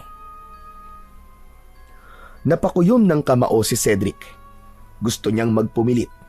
Gusto niyang sabihin na hindi lang si Lolo Agapito ang may kakayahang lumaban. Pero alam niyang hindi na niya mababago ang desisyon nito. Kung ganun pala, Lolo Agapito, ibig sabihin 12 gabi pang mananalasa ang Tigbanwa sa Baryo Pulang Tubig. Walang sagot na nakuha si Cedric mula kay Lolo Agapito. Mas lalo siyang nahulog sa malalim na pag-iisip at pag-aalala para sa kanyang lolo. Ibig sabihin ay ilang gabi pang lalabas si Lolo Agapito para protektahan ang mga tao sa baryo na yon. At hindi niya alam kung ano nga ba ang pwede niyang gawin upang kahit paano ay makatulong siya. Mabilis na lumipas ang oras at hindi na malaya ni Cedric na gabi na naman. Muling binalot ng takot ang buong baryo pulang tubig. Gaya ng nakaraang gabi, walang katao-tao sa labas. Ang lahat ng bahay ay nakasarado. Sa loob ng bahay ni Lolo Agapito, matapos ang hapunan, ay muling nagtipon ang tatlo sa sala. Sa pagkakataong yon, ay si Cedric na mismo ang nanguna sa pagdarasal. Panginoon ko, iligtas niyo po ang mga tao sa baryong ito. Huwag niyo pong hayaan na may masaktan o may mamatay ngayong gabi. At Panginoon ko, gabayan niyo po ang lolo ko. Bigyan niyo po si Lolo Agapito ng proteksyon at lakas para lumaban. Amen.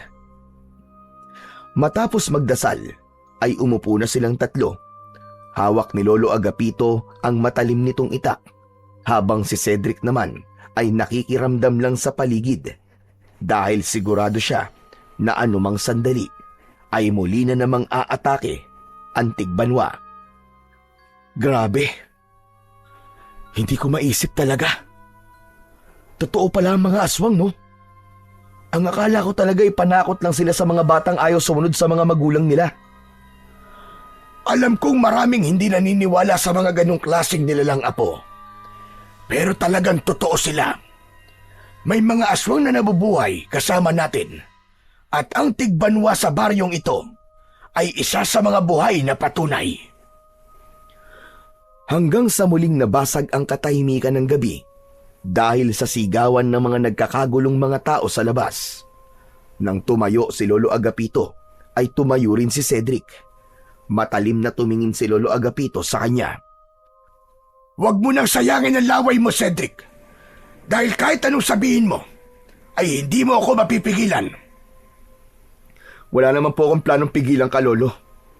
Naiintindihan po kita. Gusto ko lang pong sabihin sa inyo na mag-iingat po kayo. Lumapit si Cedric kay Lolo Agapito at mahigpit niya itong niyakap. Sandaling natigilan si Lolo Agapito bago nito marahang tinapik ang likod ni Cedric. Maraming salamat, Apo.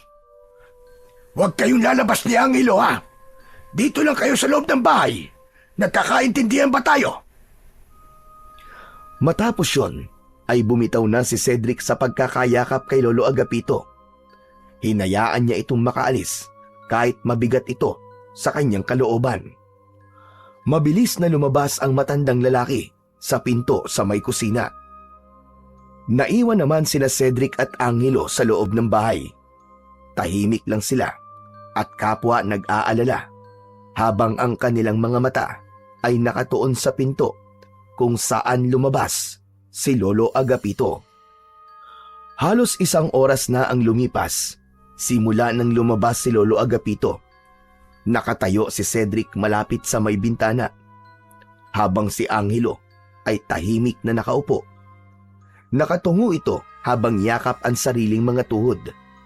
Hindi ito nagsasalita, pero ramdam ni Cedric ang takot at pag-aalala ni Angelo.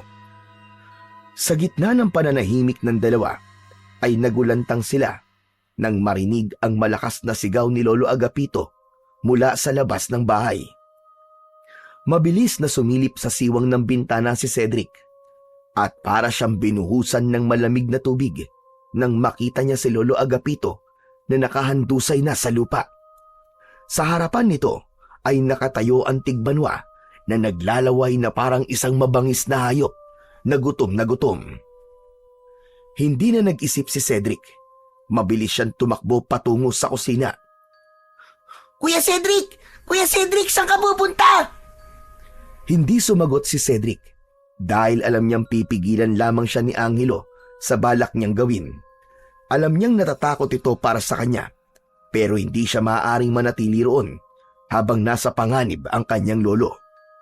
Binuksan niya ang pinto sa may kusina at nagpasalamat siya dahil hindi yun ikinandado ni Lolo Agapito nang lumabas ito kanina.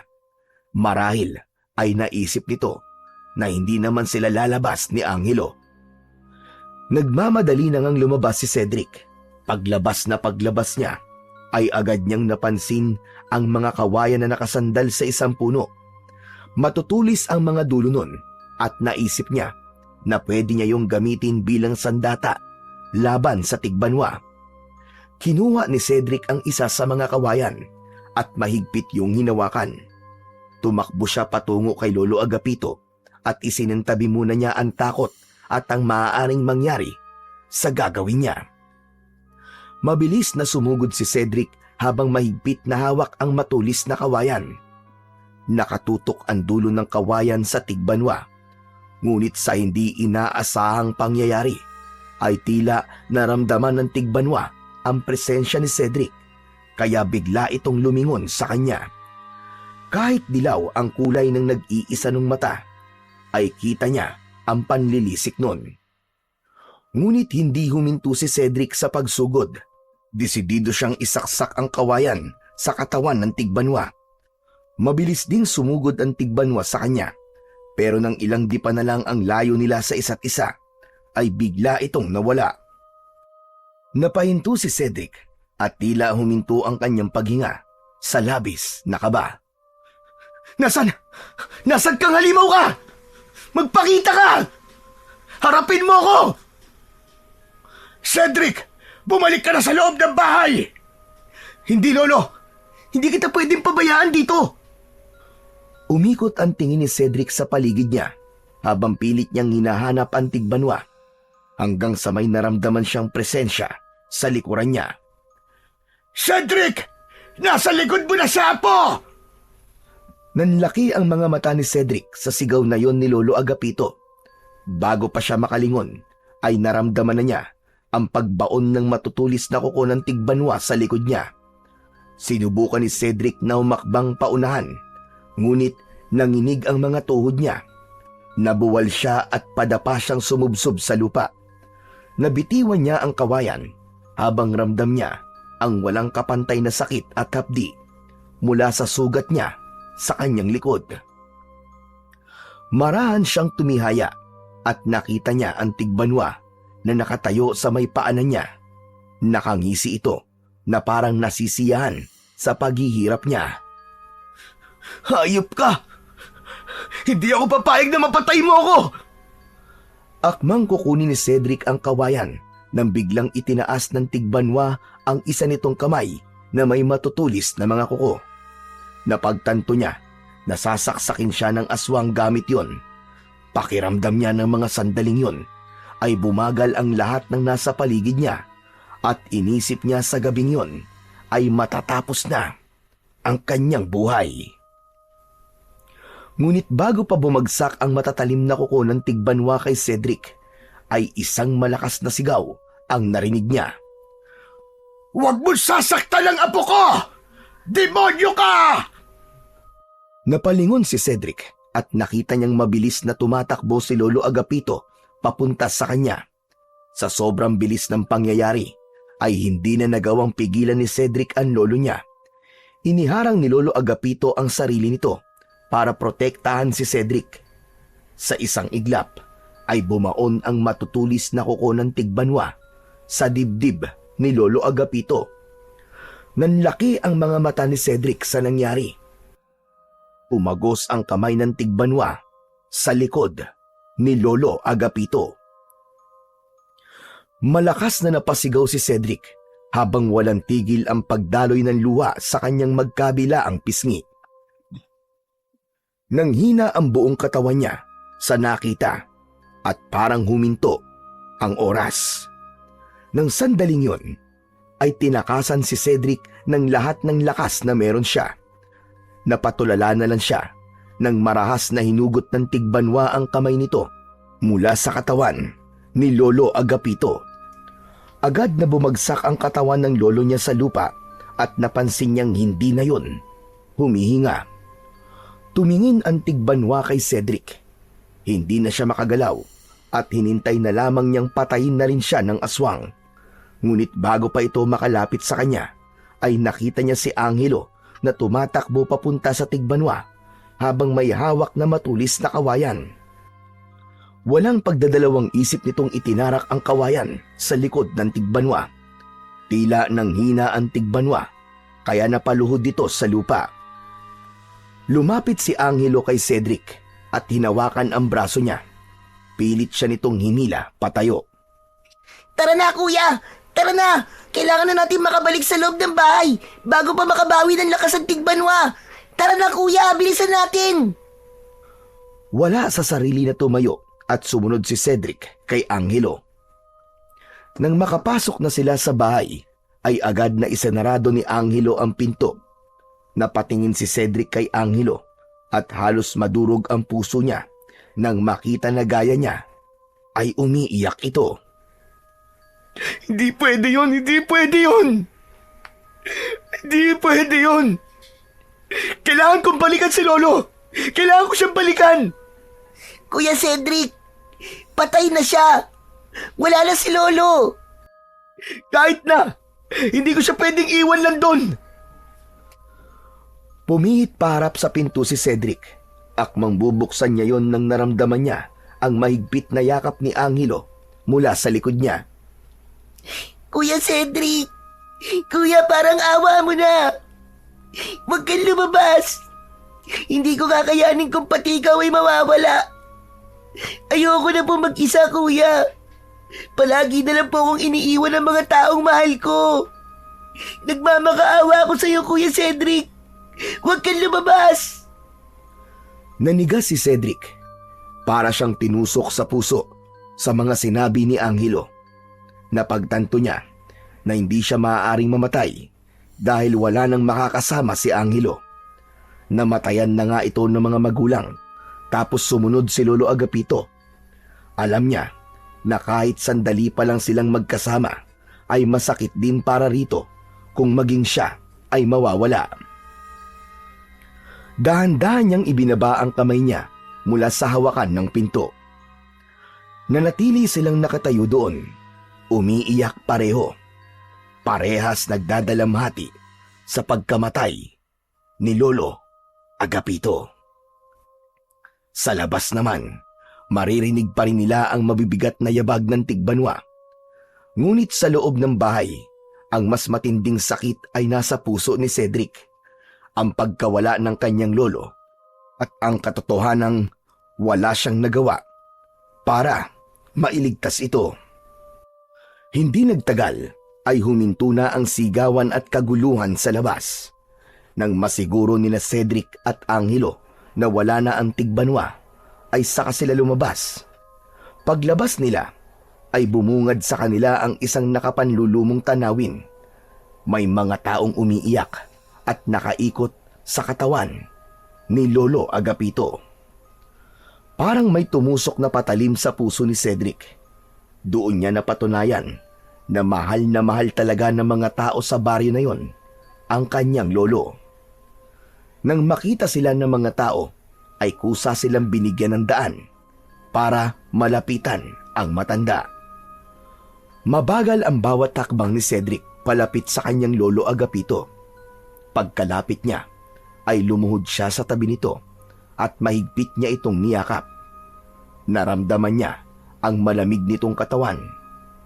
Bumuhos na ang emosyon ni Cedric at tuluyan na siyang humagulgol.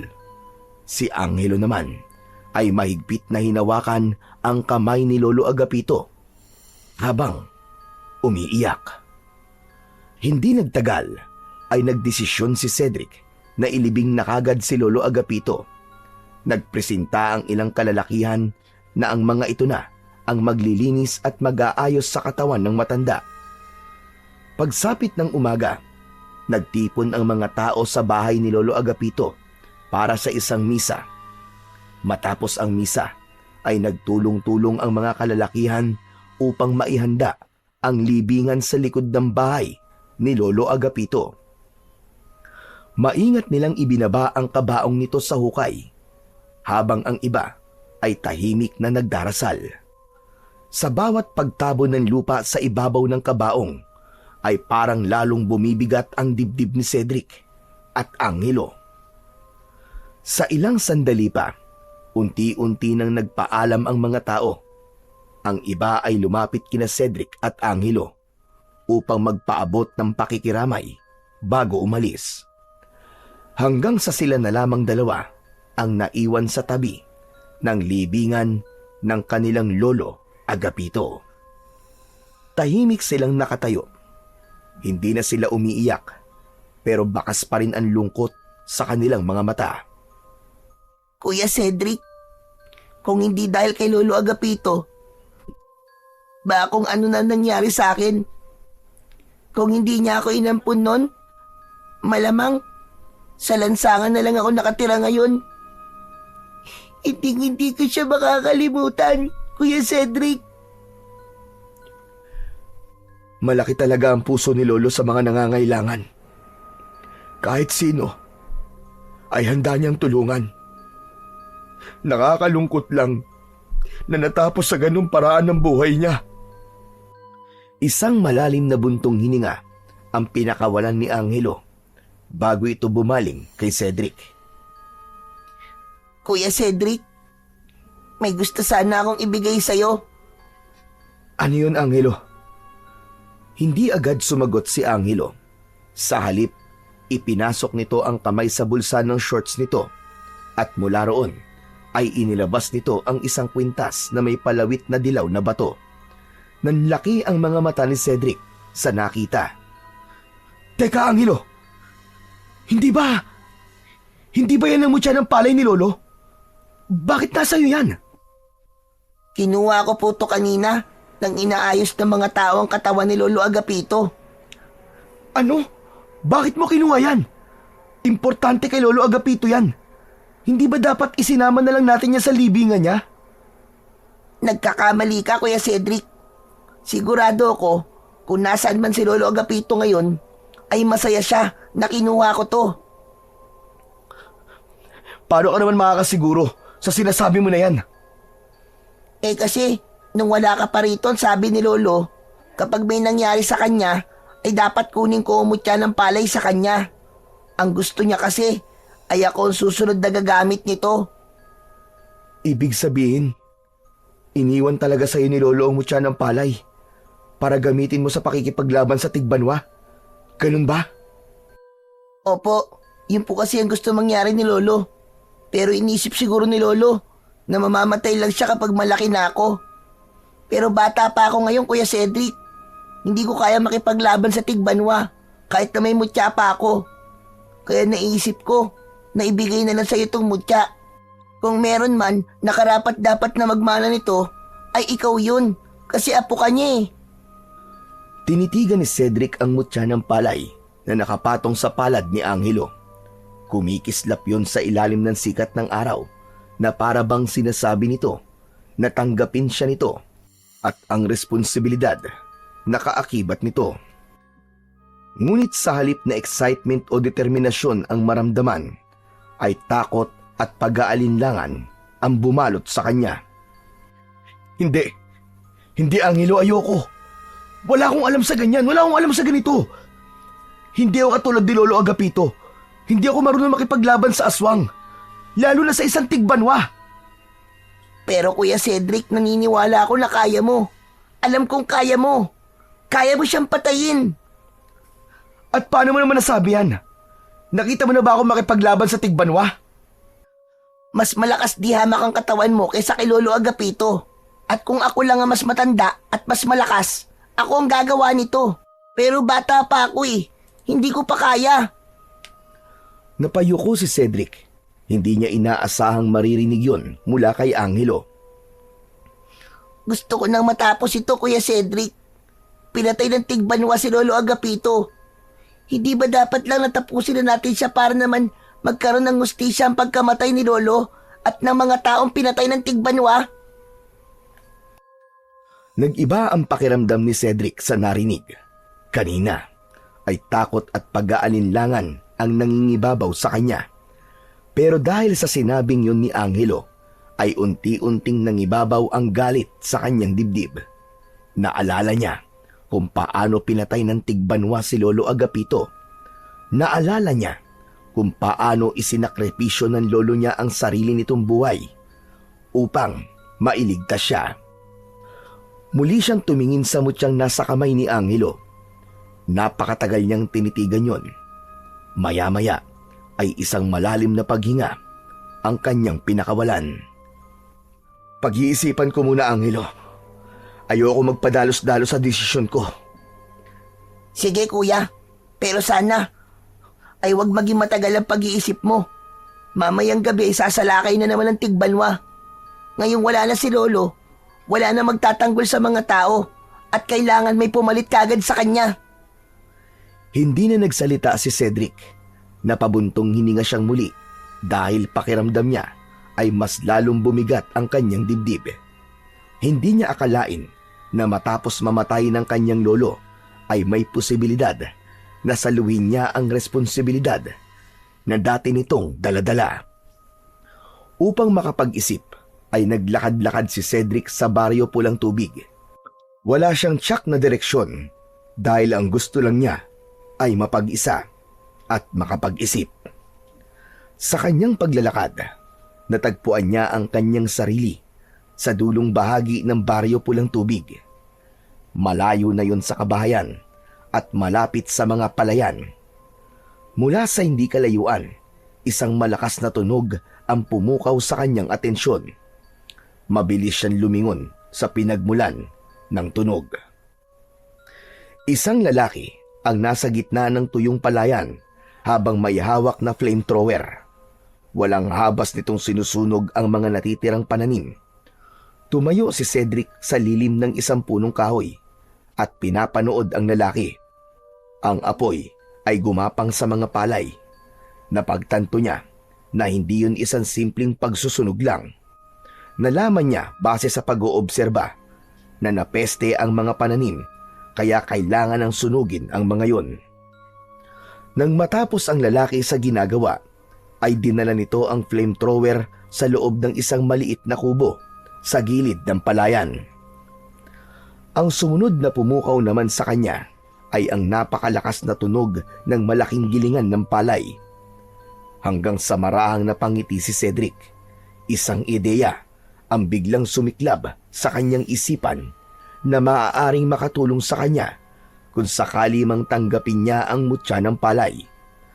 Mabilis siyang naglakad pabalik sa bahay ni Lolo Agapito, dala ang bagong determinasyon sa kanyang damdamin.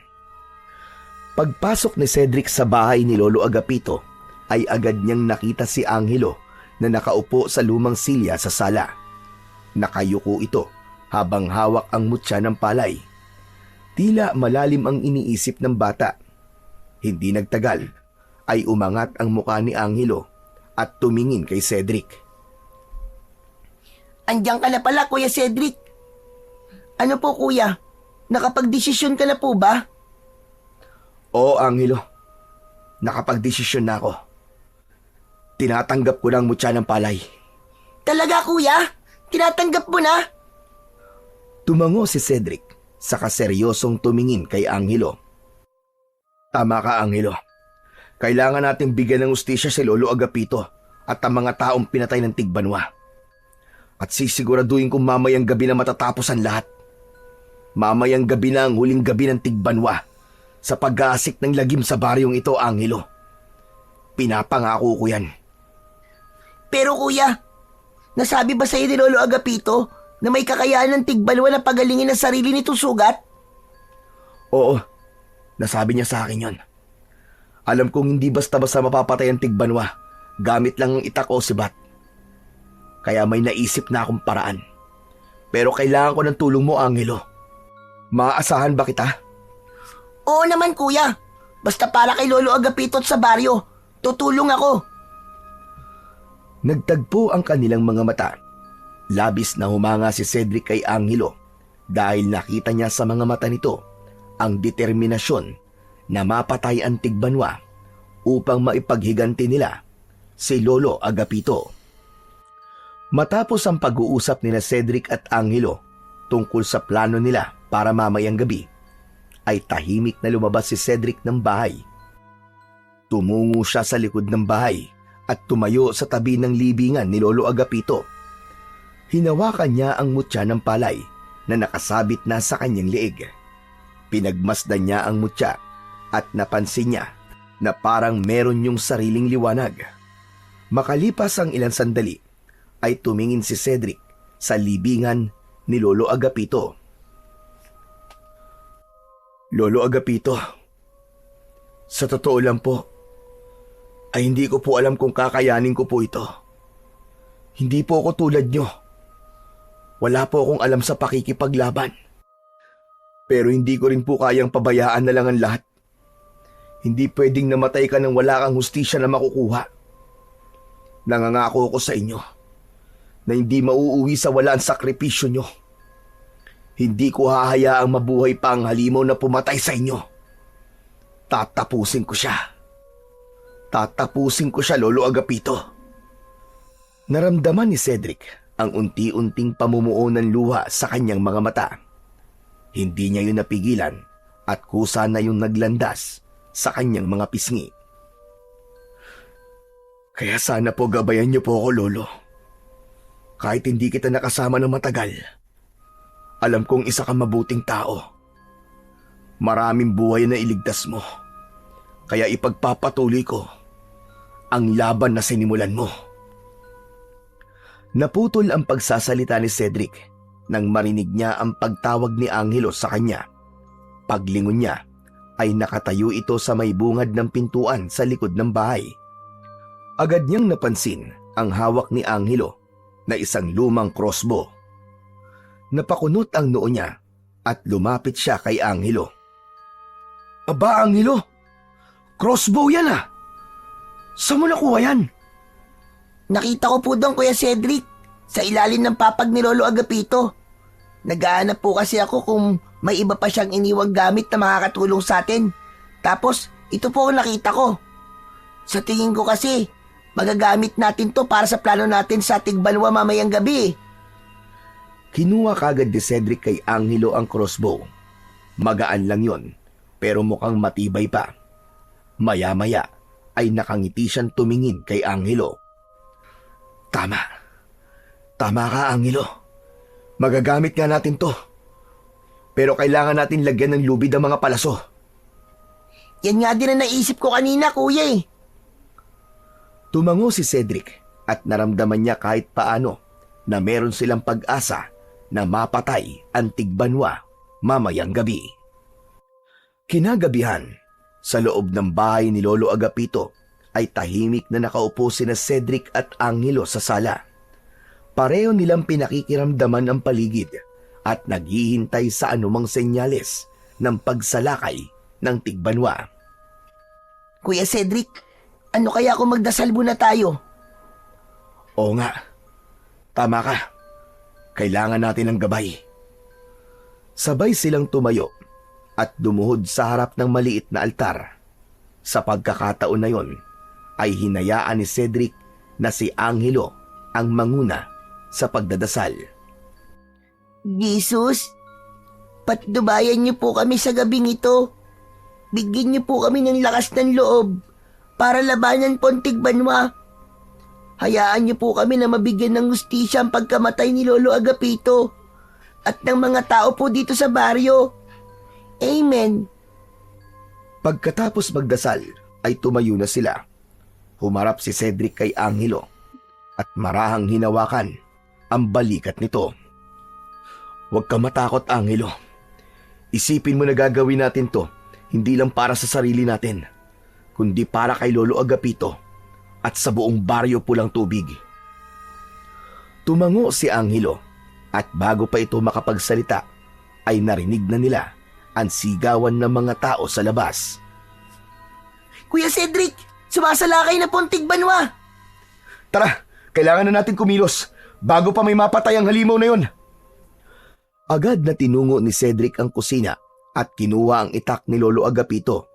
Si Angelo naman ay kinuha ang crossbow at inilagay ang isang palasong may lubid tulad ng pinag-usapan nila.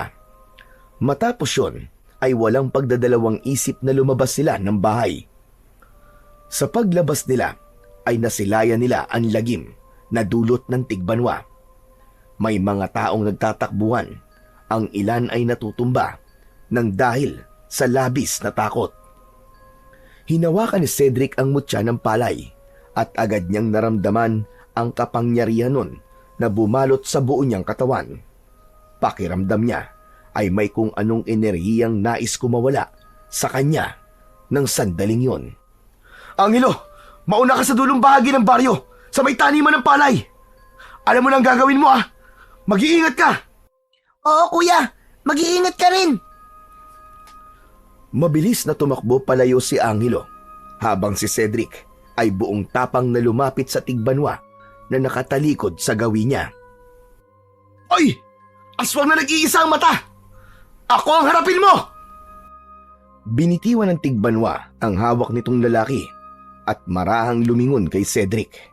Ang nag-iisa nitong malaking mata ay nagliliyab sa galit. Malakas itong umangil bago sumugod kay Cedric. Aabutin sana siya ng dambuhalang kamay ng tigbanwa, ngulit mabilis na yumuko si Cedric. Lumusot siya sa pagitan ng malalaking hita ng tigbanwa at gamit ang matalim na itak ni Lolo Agapito ay buong puwersa niyang tinaga ang binti nito. Napahiyaw ang tigbanwa sa sakit. Alam ni Cedric na maghihilom din kagad ang sugat ng tigbanwa, kaya mabilis siyang tumakbo papunta sa dulong bahagi ng baryo. Narinig niya ang mabibigat na yabag ng tigbanwa sa kanyang likuran habang siya ay hinahabol. Habang papalapit si Cedric sa malawak na palayan, ay naramdaman niyang bumibigat ang kanyang paghinga dahil sa pagod, ngunit hindi siya huminto. Mabilis niyang tinawid ang makikitid na pilapil hanggang sa marating niya ang gitna ng taniman ng palay. Doon na siya huminto. Sa malayo, nakita niya ang higanting anino ng tigbanwa na papalapit na sa kanya. Pabilis ng pabilis ang pagtakbo ng tigbanwa patungo kay Cedric.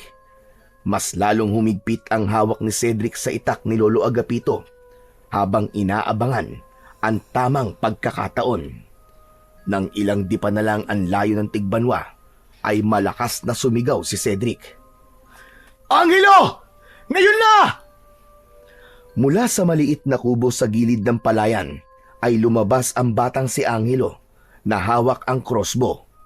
Mabilis itong pumesto sa harapan ng tigbanwa at walang pag-aalinlangan na itinutok nito sa aswang ang hawak nitong sandata. Hindi nagtagal ay pinakawalan na ni Angelo ang palaso. Tumama ang palaso sa kaliwang binti ng tigbanwa. Napahinto ito at napasigaw sa sakit habang pilit na inaabot ang sugatang bahagi ng katawan. Mabilis naman na kumilos si Cedric. Kinuha niya kay Angelo ang lubid na nakakabit pa rin sa palaso at tumakbo siya paikot sa tigbanwa hanggang sa tuluyang pumulupot ang lubid sa mga binti ng kanilang kalaban. Malakas niya yung hinila na naging dahilan para mawalan ng balanse ang tigbanwa at bumagsak ito sa lupa. Habang nagpupumiglas ang tigbanwa, ay mabilis na tumakbo si Angelo papasok ng kubo. Samantala, si Cedric naman ay hinila ang tigbanwa palapit sa gilingan ng palay. Doon na binitiwan ni Cedric ang lubid at hinayaan niya ang tigbanwa na pakawalan ang sarili nito mula sa lubid na nakapalupot sa mga binti nito. Maya-maya, bumalik si Angelo mula sa kubo na dala ang flamethrower na nakita ni Cedric na gamit ng isang lalaki kaninang umaga. Ano, Angelo? Handa ka na ba? Handang-handa na kuya!